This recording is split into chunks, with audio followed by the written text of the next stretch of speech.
I'm Liam Kelly from the Institute of Asian Studies at Universiti Brunei Darussalam, and today I'm speaking with Associate Professor Bruno Jetin, Director of the Institute of Asian Studies, and we are talking about his research, and in particular his research on the One Belt, One Road initiative.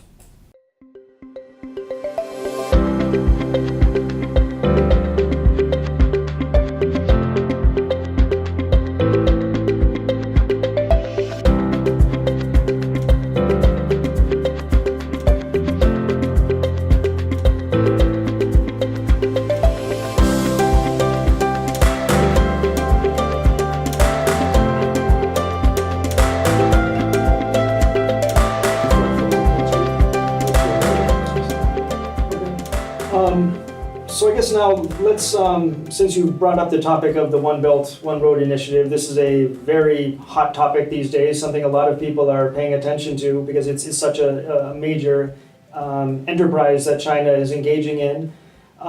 You've also published, I know, a working paper with the Institute of Asian Studies on this topic, and so perhaps you could explain a bit about what it is that you're looking at and what it is that you talked about in that working paper. Yes, this working paper was the first paper published on the topic. It was later on published in an edited book with other contributions on all the countries involved in the Belt and Road Initiative. And the interest I have in this topic is that it materializes different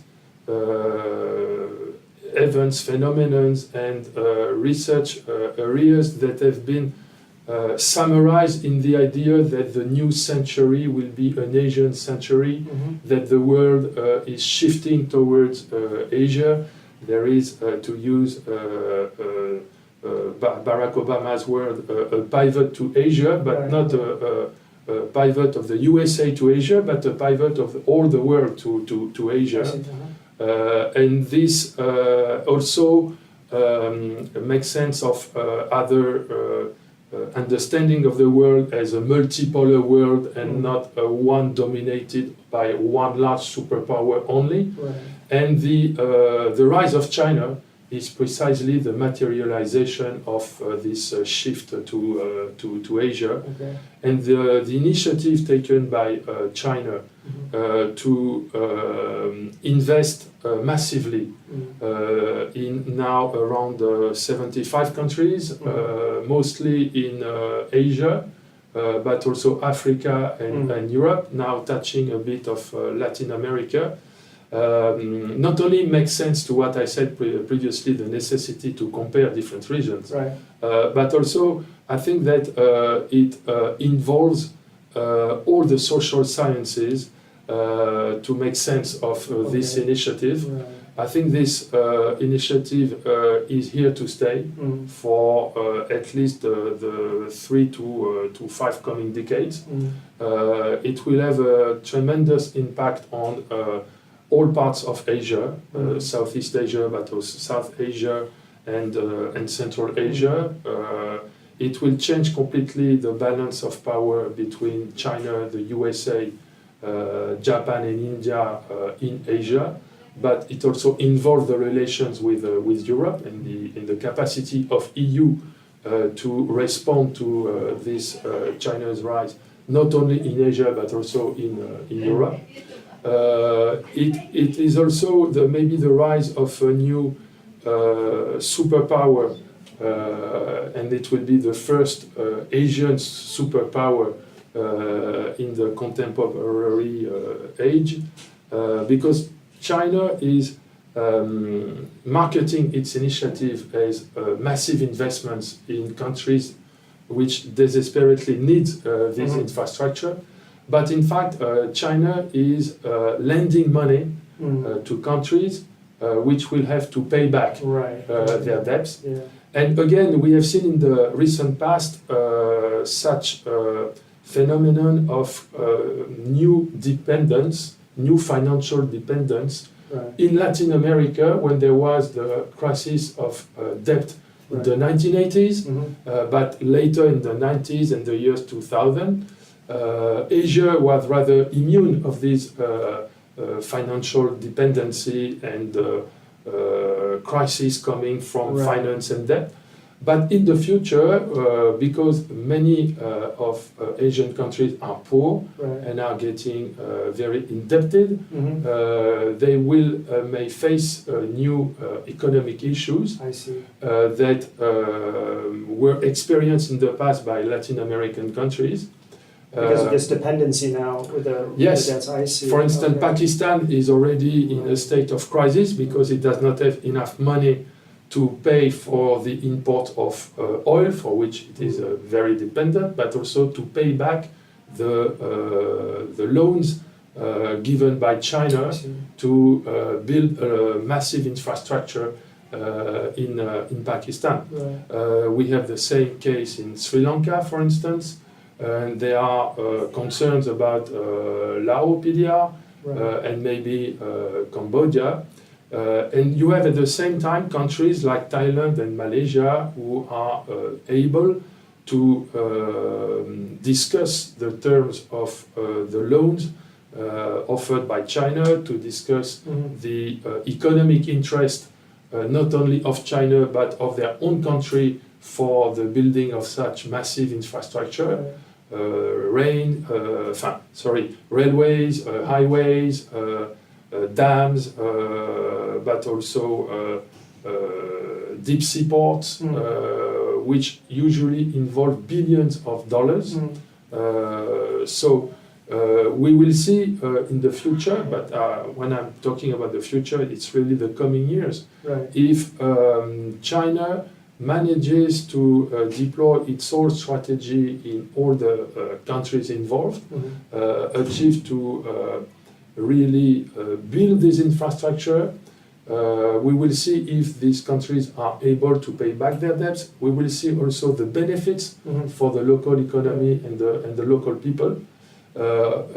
And we will see whether this initiative serves mainly the interest of China, or if it is really what is being presented, a win-win strategy, Well, benefiting all yeah. countries. This is what I think, this is one of the things I picked up from your working paper is in terms of how this initiative affects Southeast Asia, there are places that stand to benefit because they dovetail with China's own interest. But there are other places that are outside the direct interest of, say, China's economic relations with Southeast Asia. And that is a big question of what's going to happen to those places. And I think you also discussed that Japan plays a role here, and that Japan are they sort of filling in the spots that China is not, targeting, or, what is happening? Yes, there is, with this initiative, the creation of a new center and periphery relations Okay. In Southeast Asia. You have some countries which are tightly linked to the interest of China, or in which China has a strong influence, political influence, not only economical influence. And you have other countries which are more independent, autonomous, which have a more distant relation with China, and where also there may be political change, like in Malaysia, a new government, Okay. the government of Mahathir Mohamad, was able to say no, to suspend major Chinese investment in Malaysia, and to revise the agreements with China that had been signed by the previous prime minister. So Thailand is also a country which has the capacity to really bargain with China. Indonesia probably will be in the same capacity. So Southeast Asia is not a region of the world where this initiative has the same impacts and create the same kinds of reaction everywhere. The question also is about ASEAN centrality. Is ASEAN playing a role in this game? Is it able to represent a kind of collective interest of Southeast Asia, or are countries playing their own game unilaterally without trying to reach a consensus with other Southeast Asian countries. So this is an important aspect of the question. Now, for the future, there is also a competition, as you mentioned, during China and Japan, but it also involves other large superpower like India, not to mention the USA and Europe. All these countries are trying to respond to China's initiative. Japan is one of the major investors in Southeast Asia since at least the 1970s. It has major economic interest in Southeast Asia. So the first reaction of Japan was to trying to compete by proposing investments, goods and services of higher quality, than China. Right, okay. So there is a direct confrontation between these two important That's getting harder to argue, isn't it, as the quality of everything produced in China gets higher and higher?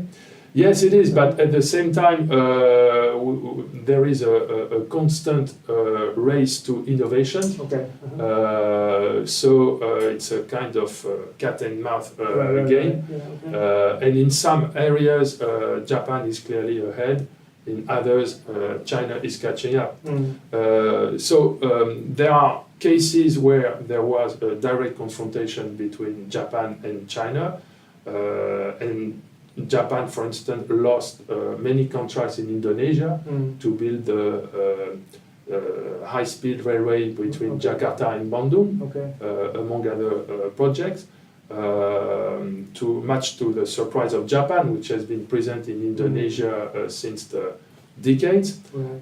And you have recently an agreement between China and Japan. The two countries decided to cooperate in some big investment projects. We will see if it works, if there is really a new partnership between the two countries.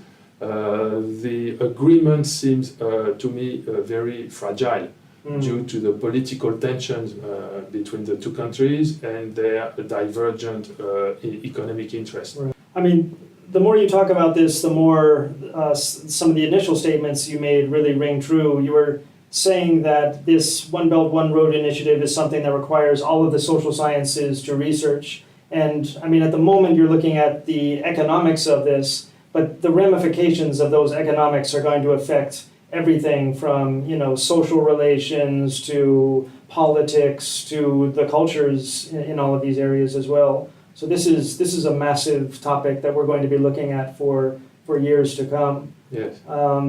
So with that, I think I want to thank you for sitting down and sharing your research and telling us about your working paper, now publication, on the One Belt, One Road initiative. This has been a wonderful conversation with Associate Professor Bruno Jetin, the Director of the Institute for Asian Studies at Universiti Brunei Darussalam. Thank you very much, Liam. Okay. Was that okay to stop it there? Yes, I think so. Yeah. Yes, I think it was good.